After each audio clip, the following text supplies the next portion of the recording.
মানুষ অপরাধ করছে পেটের তাড়নায়, মানুষ অপরাধ করছে পেটের তাড়নায়, ঘুষ খাচ্ছে, সুদ খাচ্ছে, অপরাধে জড়িয়ে যাচ্ছে পেটের তাড়নায়, চুরি করছে, ডাকাতি করছে পেটের তাড়নায়।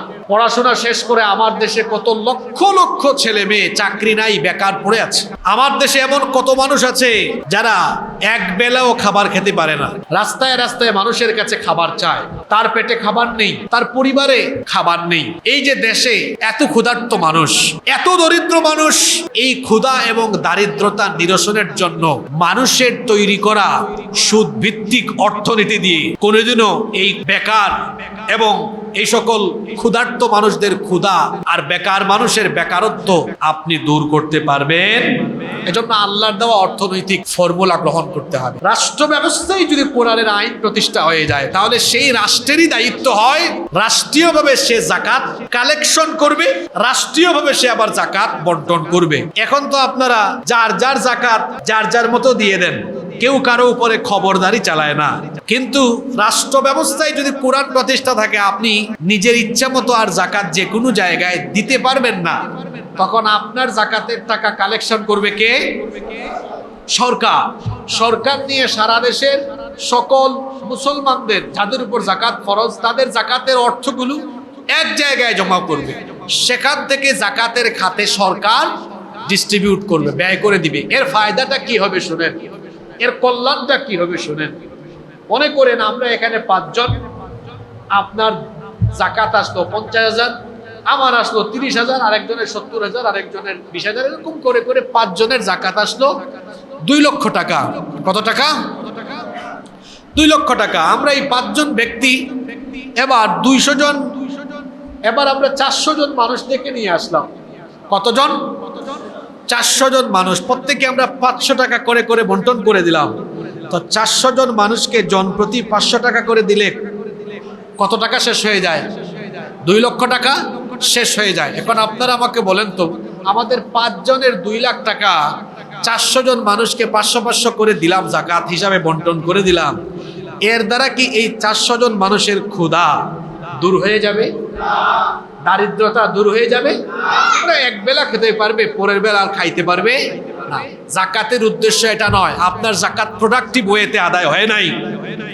এখন আপনারা বলেন তো, এই 2 লক্ষ টাকা যদি 400 জন মানুষকে না দিয়ে 2-3 জনকে দেই, এই পাহাড়তলির একজন বিধবা নারী, আমরা তাকে ডেকে এনে বললাম যে বোন, আপনাকে একটা সেলাই মেশিন কিনে দিলাম, আরো একটা কিছু দিলাম তাকে। এখন আপনারা বলেন তো, এটা দ্বারা তার পরিবার চলার মতো পরিস্থিতি হওয়ার সুযোগ আছে না নাই? একটা ছেলে, তার পরিবারে 3-4 জন সদস্য, এরা ঠিক মতো খাইতেই পারে না, এত অভাবী। আপনি তাকে একটা রিক্সা কিনে দেন, একটা ভ্যান কিনে দেন, ভ্যান আছে না, ওই যে মালামাল টানে, একটা ভ্যান কিনে দেন, অথবা একটা অটো রিক্সা কিনে দেন। অটো রিক্সা মনে হয় এখন নিষিদ্ধ, তাই না? অটো রিক্সার কথা বাদ দিলাম, এটা রিক্সা, ভ্যান কিনে দেন। এখন বলেন তো, এই লোকটার পরিবার এখন পরিচালিত হওয়ার মতো পরিস্থিতি হবে কি হবে না?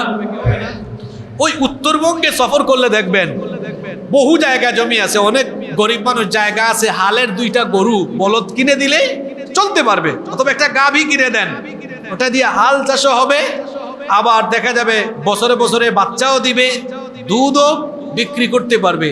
এই মানুষগুলোর কিন্তু অত বেশি চাহিদা নাই, কোনো রকম 2-3 বেলা খাইতে পারলেই হইল। আপনি বলেন তো, 500 করে এত মানুষকে না দিয়ে আপনি 2 লক্ষ টাকা এভাবে 2-3 জন মানুষের মধ্যে বন্টন করে দিলে, এই 2-3 জন মানুষকে আর আগামী বছর জাকাতের জন্য কোথাও লাইনে দাঁড়াবে? বলেন, লাইনে দাঁড়াবে? কিন্তু যে 400 জনকে 500 করে দিয়েছেন, এরা আগামী বছর আবারও জাকাতের লাইনে দাঁড়াবে, বারবার দাঁড়াবে। কিন্তু আপনি যদি এভাবে দারিদ্রতা দূর হয়ে যায়, বেকারত্ব দূর হয়ে এমন কিছু করে দেন, এরা ভবিষ্যতে আর জাকাত খাওয়ার লাইনে দাঁড়াবে। এটা তো ব্যক্তিগত পর্যায় থেকে বললাম। এই 2 লাখ টাকা কয়জনের ছিল? বলে গেছেন আপনারা, 4 জন নয়, কয়জন? এটা তো ছোট উদাহরণ। এখন যদি এই কাজটা 5 জন না করে রাষ্ট্র করে দেয়, তাইলে কাজের ক্ষেত্র ছোট হবে না আরো বড় হবে? কিরকম হতে পারে একটা ধারণা দেই, খুব খেয়াল করে শোনেন।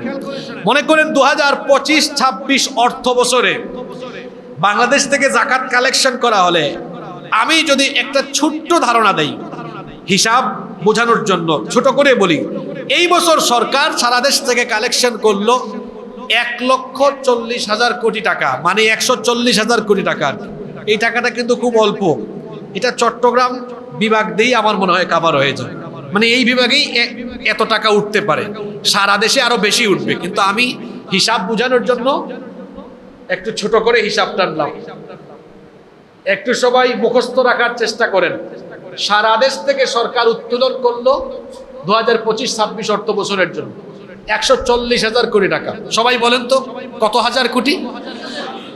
140,000 কোটি টাকা এখন ঢাকায় জমা হয়ে গেল যাকাত মিনিস্ট্রিতে অথবা সরকারি কোষাগারে। সারা দেশের 64 জেলা থেকে 70 লক্ষ বেকার যুবক ছেলেদেরকে এবার ঢাকায় নিয়ে আসেন। কত লক্ষ? সংখ্যা থেকে কম মনে হয় নাকি আপনাদের? কত লাখ বেকার? কথা বলেন সবাই, কত লক্ষ? 70 লক্ষকে নিয়ে আসলেন। এবার সরকার যদি প্রত্যেকের হাতে 2 লাখ টাকার চেক দেয়, 2 লাখ টাকা কি কম হয়ে গেল নাকি? হ্যাঁ, যে বেকার তার হাতে প্রথমে এত টাকা তুলে দিলে ওর তাল ঠিক থাকবে না। ও ছোট থেকে বড় হোক 2 লাখ টাকা করে দেন, তাহলে 70 লক্ষ ইন্টু 2 লক্ষ কত হয়? 140,000। খাপে খাপ মিলে গেছে না হিসাব? তো 140,000 কোটি টাকা এই বছর দিলেন কত লক্ষ বেকারকে? দেওয়ার পরে আবার এমনি ছেড়ে দিয়েন না। সরকার বলল আমাদের প্রতি থানাতে কিন্তু মনিটরিং কমিটি আছে, আপনাকে দেখবে এই টাকা দিয়ে আপনি কি করেন, অডিট করবে নিয়মিত। আপনি বিভিন্ন প্রকল্প দাঁড় করিয়ে দিলেন, হাঁসের খামার, মুরগির খামার, হ্যাঁ, সেলাই মেশিন বা বিভিন্ন, যার জন্য যেটা সুবিধাজনক হয়। কারো জন্য চাষবাসের ব্যবস্থা করে দিলেন, যেভাবে হয় যার জন্য যেটা সুইটেবল হয় দিয়ে দিলেন। সরকারিভাবে মনিটরিং এর ব্যবস্থা রাখলে 1 বছরের উত্তোলিত যাকাত দিয়ে কত লক্ষ বেকারের বেকারত্ব দূর হলো? এই ফর্মুলা হচ্ছে মানুষের আইনে না আল্লাহর আইনে? জোরে বলেন কার আইনে? 1 বছরে যদি 70 লক্ষ হয়, চিন্তা করে বলেন তো 10 বছর পরে বাংলাদেশে কি আর কোনো গরিব মানুষ আপনারা খুঁজে পাবেন নাকি? জোরে বলেন খুঁজে পাবেন? 54টি বছর হয়ে গিয়েছে এই দেশ স্বাধীন হয়েছে। কত দল যে কত সময়ে কতভাবে ক্ষমতায় গেল আর বক্তৃতা করলো আমরা ক্ষমতায় গেলে ক্ষুধা মুক্ত দারিদ্রতা মুক্ত বাংলাদেশ গড়ব। এরপরে যখন ক্ষমতায় যায় তার নিজেরই এত ক্ষুধা, তার পেটই 5 বছরে ভরে।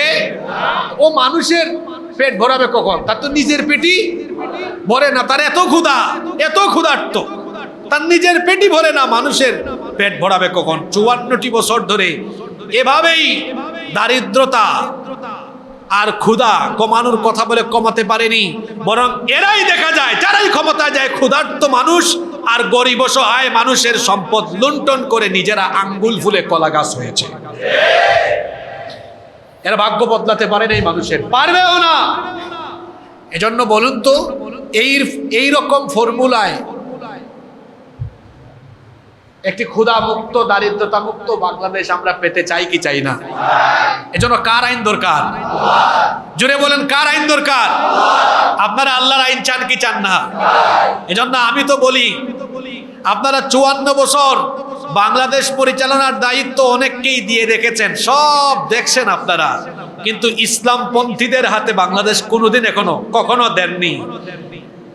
একবার ইসলামপন্থীদের হাতে, আলেমুল আমাদের হাতে এই দেশ এই দেশের দায়িত্ব তুলে দিয়ে দেখেন। আমি চ্যালেঞ্জ করে বললাম 10 বছরে এই দেশের অর্থনীতি আল্লাহর দেওয়া ফর্মুলায় বদলায় দেওয়া সম্ভব হবে। কত বছর বললাম? যদি প্ল্যান ওয়াইজ করা যায় এটা সম্ভব। এটা আমার নিজস্ব কোনো ফর্মুলা নয়, এটা কার দেওয়া ফর্মুলা? তাহলে আমরা আল্লাহর আইন চাই কি চাই না?